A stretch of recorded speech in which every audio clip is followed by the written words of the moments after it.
Hi hello नमस्ते. मी पूजा. मी आणि बरंच काही या यूट्यूब चॅनलवर तुम्हा सगळ्यांचं अगदी मनापासून स्वागत करते. दह्यामध्ये बटाटा घालून तर पहा, काय कमालीची रेसिपी तयार होते खरंच. एकदा ही रेसिपी केली तर नेहमीच करायला खूप जास्त सोपी आहे आणि उन्हाळ्यामध्ये तोंडाची चव वाढवणारी आहे. व्हिडिओ शेवटपर्यंत पहा. व्हिडिओ आवडल्यास व्हिडिओला लाईक करा. नवीन असाल तर प्लीज एक सबस्क्राईब करून घ्या. त्याचबरोबर सोबतचं बेल आयकन प्रेस करा, जेणेकरून माझ्या व्हिडिओचं नोटिफिकेशन सगळ्यात आधी तुम्हाला येईल. तर इथे बघा, मी भरपूर लसूण आणि भरपूर मिरच्या घेतलेल्या आहेत. आपल्याला या रेसिपीसाठी लसूण मिरच्या भरपूर लागतात. तर बघा, आता लसूण आणि मिरची आपल्याला असं दरदरीत मिक्सरला वाटून घ्यायचे, अगदी या पद्धतीने. आता हा वाटलेला लसूण आणि मिरची एका वाटीमध्ये मी काढून ठेवली. त्यानंतरनं 1 वाटीभर इतपत मी दही घेतलेले. हे दही जास्त आंबट नाही आहे आणि खूप कमी आंबटही नाही आहे. त्यानंतरनं यामध्ये आपल्याला बघा 1 चमचाभर बेसनपीठ घालायचे, अशा पद्धतीने. आता बटाट्याचा वापर कुठे करायचा तुम्ही म्हणाल, यामध्ये तर बेसनपीठ घातलं, दह्यामध्ये बटाटासुद्धा जाणार, कुठे आणि कसा पुढे बघा. तर बघा, इथे मी मिक्सरला हे एकदा फिरवून घेतलं. त्यानंतरनं काय करायचं, कढई गरम करून घ्यायची आहे. त्यामध्ये तेल घालायचं. आता तेल तुम्ही तुमच्या आवडीनुसार कमी जास्त करू शकता, पण या रेसिपीला खरं तर जास्त तेलाची गरज पडत नाही. त्यामुळे इथे मी 1च चमचा तेलाचा वापर केलेला आहे. त्यानंतरनं तेल गरम झालं की यामध्ये जरा भरपूर बारीक मोहरी घालायची. सोबतच जिरंसुद्धा घालायचं. जिरं मोहरी छान अशी तडतडली की यामध्ये जवळपास अर्ध्या चमच्याला थोडंसं कमी इतपत हिंग घालायचं. आता हिंगसुद्धा बघा तेलावरती छान असं परतलं गेलं आहे. आता यात मी मिरची घातलेली आहे. लसूण आणि मिरची संपूर्ण नाही घातली, मी अर्ध्या मिरचीचा वापर केला आहे. म्हणजे आपण जे वाटण वाटलेलं ते अर्धच घातले. त्यानंतरनं कढीपत्ता घातला. आता कढीपत्तासुद्धा तेलावरती छान परतून घेतलं आहे बघा. मिरचीचा कच्चेपणा जाईपर्यंत हे वाटण आपल्याला परतवून घ्यायचे. यामध्ये आता हळद घालूया. हळदसुद्धा तेलावरती परतवून घेऊया, अशा पद्धतीने. आता बघा, जे आपण दही आणि बेसनपीठ वाटून ठेवलं होतं ना, ते घालायचे. आता इथे तर तुमच्या लक्षात आलं असेल की आपण कढी करतोय, पण कढीमध्ये बटाटा का बरं टाकणार आणि कसा? व्हिडिओ शेवटपर्यंत पहा, तुम्हाला समजेलसुद्धा. आणि खरंच या पद्धतीने एकदा कढीसुद्धा करून पहा आणि पुढची दाखवलेली रेसिपीसुद्धा. कारण या पद्धतीने जर तुम्ही कढी आणि कढीतला तो बटाटा केला ना, तर खरंच सगळ्यांना खूप जास्त आवडेल. आणि उन्हाळ्यामध्ये असंही जेवण जात नाही आणि दही खाल्लेलं तर चांगलंच असतं. त्यामुळे नक्कीच तुम्ही एकदा ही रेसिपी ट्राय करा. तुमच्या आरोग्यासाठी सुद्धा उत्तम आहे आणि हलकं जेवण होतं, त्यामुळे त्राससुद्धा होणार नाही.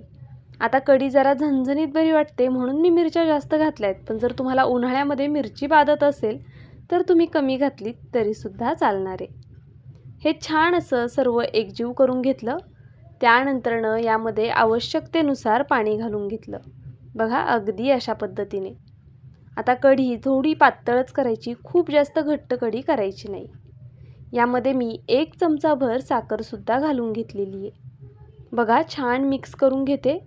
गॅसची फ्लेम अगदी बारीक आहे. कढीला अजिबात उकळी येऊन द्यायची नाही, मध्ये मध्ये कंटिन्यू हलवत राहायचं. आपल्याला वाटलं की कढी जरा आता उकळी यायला लागली कढीला, लगेचच गॅस बंद करायचा आहे आपल्याला. इथे बघा, उकडलेले बटाटे घेतलेले आहेत. ते अशा पद्धतीने हाताने मॅश करून घ्यायचे आहेत. आता ह्या बटाट्याच्या आपल्याला खूप मोठ्या फोडी ठेवायच्या नाही आहे, त्याचबरोबर अगदी गाळसुद्धा करायचा नाही आहे. त्यामुळे बटाटा आपल्याला हातानेच अशा पद्धतीने फोडून घ्यायचा आहे. आता व्हिडिओ इथपर्यंत पाहिलाच आहे. थोडा जरी आवडला असेल तर प्लीज माझ्या व्हिडिओला एक लाईक नक्कीच करा.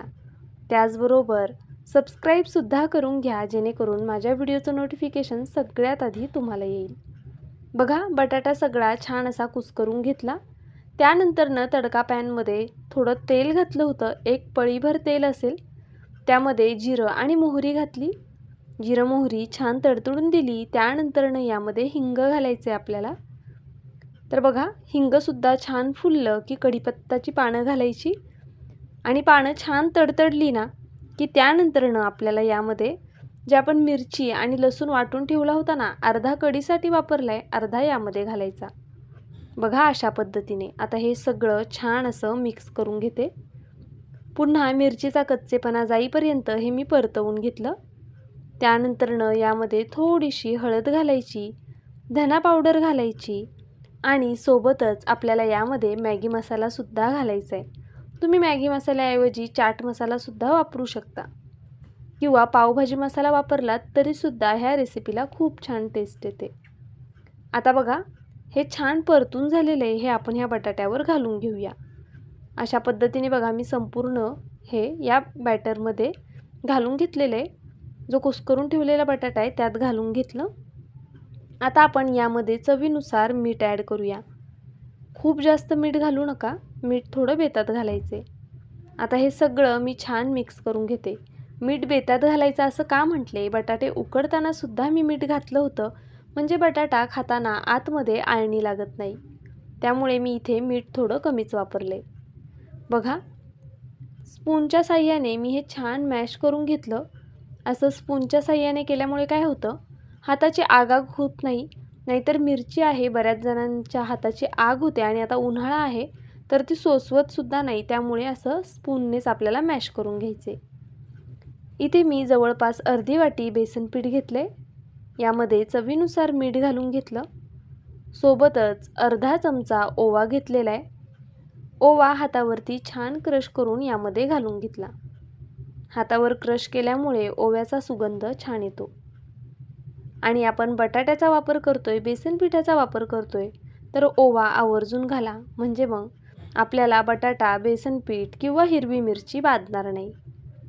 बघा इथे मी आधी मीठ आणि ओवा पिठामध्ये मिक्स करून घेतला।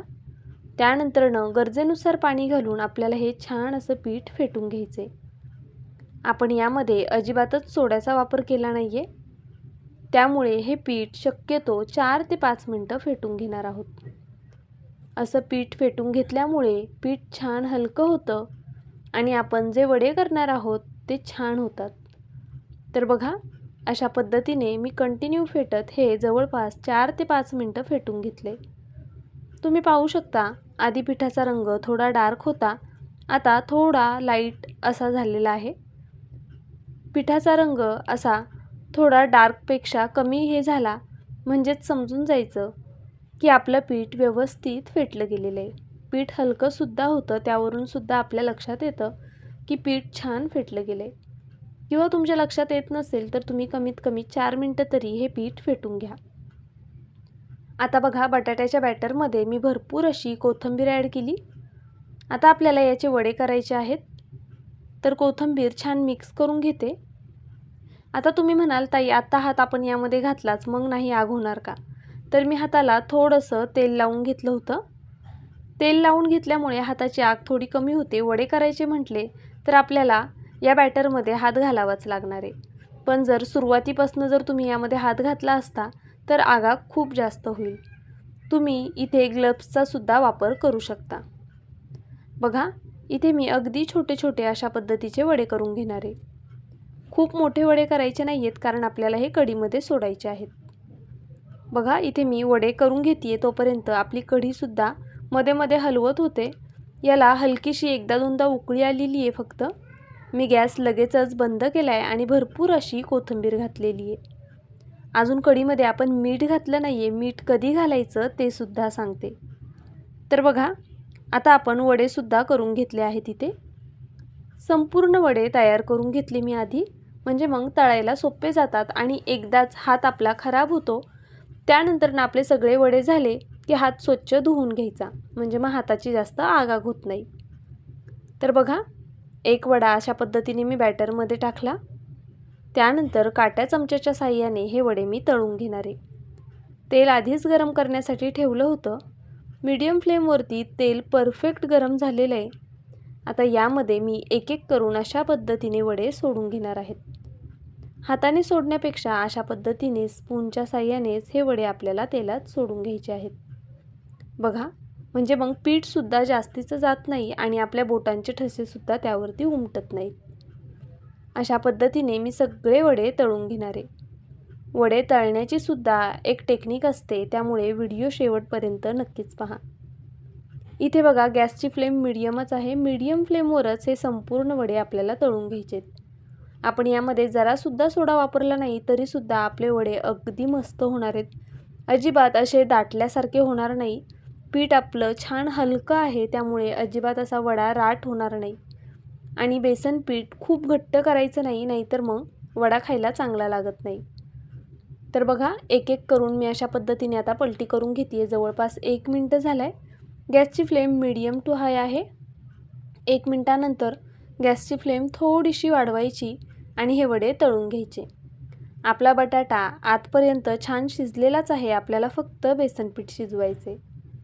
तर बघा मस्त असा रंग आलेला आहे वड्यांना आणि पाहू शकता किती छान दिसतात ते. आता हे वडे आपण अशा पद्धतीने काढून घेऊया. बघा आपण यामध्ये सोडा वापरला नाही, त्यामुळे वडे तेलसुद्धा अजिबात पिणार नाही. तर इथे मी अशा पद्धतीने हे वडे काढून घेतले आहेत. कढीमध्ये मीठ कधी घालायचं ते सुद्धा पुढे सांगणार आहे आणि असं का ते सुद्धा सांगणार आहे. व्हिडिओ शेवटपर्यंत नक्कीच पहा. इथे बघा त्याच पद्धतीने मी बाकी राहिलेले शिल्लक वडेसुद्धा तळून घेतले आणि जे आपलं बेसन पीठ थोडंफार राहिलं होतं ना, त्याची अशा पद्धतीने छान भजीसुद्धा घालून घेतली. अगदी पातळ पातळ अशी तार टाकली की मग ती खायलासुद्धा छान कुरकुरीत लागते. आमच्याकडे याला चुरासुद्धा म्हटलं जातं. तुमच्याकडे काय म्हणतात ते कमेंट करून नक्कीच कळवा. त्या चुऱ्याची चटणीसुद्धा छान होते. मी माझ्या चॅनलवरती ऑलरेडी ती चटणी अपलोड केलेली आहे, पण त्याला बरेच दिवस झालेत. तुम्ही म्हणत असाल तर परत एकदा अपलोड करेल. कमेंट बॉक्समध्ये मला नक्कीच म्हणा की ताई वडापावची चटणी करून दाखव. नक्कीच मी तुमच्यासोबत तो व्हिडिओ शेअर करेल. बघा मस्त असे आपले हे वडे तयार झालेले आहेत. माझी आजची ही छानशी रेसिपी कशी वाटली कमेंट करून नक्कीच कळवा. व्हिडिओ आवडला असेल तर लाईकसुद्धा करा. नवीन असाल तर प्लीज सबस्क्राईब करा आणि तुमच्या मित्रमैत्रिणींपैकी किंवा नातेवाईकांपैकी कोणाला जर कढी वडा आवडत असेल तर त्यांना हा व्हिडिओ नक्कीच शेअर करा. बघा मस्त वडे तर झाले आहेत, पण आता कढीमध्ये मीठ कधी टाकायचं आणि नक्की हे वडे खायचे कसे, जर तुम्ही नवीन असाल, कधी कढी वडे खाल्ले नसतील तर संपूर्ण व्हिडिओ नक्कीच पहा. बघा आपण जेवण करताना कढी गरम असेल तर खायला मजा येते. आता इथे माझा थोडा टॉर्चचा प्रॉब्लेम होतो आहे, त्यामुळे टॉर्च ॲटोमॅटिक बंद चालू होत होता. मला समजत नव्हतं काय होतं आहे. तर असो बघा कढी खाताना गरमच छान वाटते. जेवताना कढी गरम छान वाटते, त्यामुळे मी काय केलं, आता वडे तळून घ्यायला वेळ लागला. कढी आधीच तयार झाली होती. मीठ जर टाकून आपण नंतरनं कढी गरम केली तर ती लगेच फुटते, त्यामुळे लगेच मीठ घालायचं नाही. आता जेवायला बसायचं आहे ना, तर मग पुन्हा कढी जरा गरम करून घ्यायची, त्यानंतरनं त्यामध्ये मीठ घालायचं गॅसवरनं खाली उतरवल्यानंतरनं. आता चला मी प्लेटसुद्धा तयार करून घेते. बघा ही कढी तुम्ही चपाती भाकरीसोबतसुद्धा खाऊ शकता, पण कढी खाण्याची खरी मजा भातासोबत आहे आणि त्याचबरोबर ती नुसती खायलासुद्धा खूप छान लागते. आमच्याकडे भाताबरोबर तर कढी खाल्लीच जाते, पण अशी सेपरेट प्लेटमध्ये सुद्धा खाल्ली जाते, कारण ती स्पूनने खाण्याची जी मजा आहे ना, ती खरंच काही औरच आहे. एकदा तुम्ही नक्की या पद्धतीने ट्राय करा. जसं मी व्हिडिओत दाखवते त्या पद्धतीने तुम्ही प्लेट करून घ्या. बघा सगळे आवडीने खातील. तर बघा अशा पद्धतीने मी एका प्लेटमध्ये वडे ठेवले आहेत आणि वरतून भरपूर अशी कढी ठेवलेली आहे, पाहू शकता तुम्ही. आता चला भातावर सुद्धा आपण एक वडा ठेवूया आणि यावर सुद्धा कढी टाकून घेऊया. आता खरं तर खाताना मी भातामध्ये भरपूर कढी घेते, पण इथे प्लेटमध्ये खूप सगळीकडे पसरली जाईल त्यामुळे थोडीच घातली आहे. पण भात ज्यावेळेस कढीमध्ये असा पूर्ण बुडालेला असतो ना, त्यावेळेस खरंच तो खायला काही वेगळीच मजा येते. तुम्हालासुद्धा अशा पद्धतीने भात खायला आवडतो का हो? मला कमेंट करून नक्कीच कळवा. आणि माझी ही कढीची रेसिपी तुम्हाला जर आवडली असेल तर प्लीज व्हिडिओला एक लाईक करा, कारण तुमचं एक एक लाईक हे आम्हाला खूप प्रोत्साहन देतं. त्याचबरोबर नवीन असाल तर सबस्क्राईबसुद्धा करून घ्या, कारण आपल्या चॅनलवरती भरपूर रेसिपीज मी अपलोड केलेल्या आहेत, त्यासुद्धा पहा आणि येणाऱ्या नवीन रेसिपीजसुद्धा तुम्हाला पाहता येतील. सोबतचं बेल आयकन प्रेस करून घ्या. आधी म्हटल्याप्रमाणे नातेवाईकांमध्ये शेअर करा आणि उद्याच्या व्हिडिओची वाट पहा. बाय.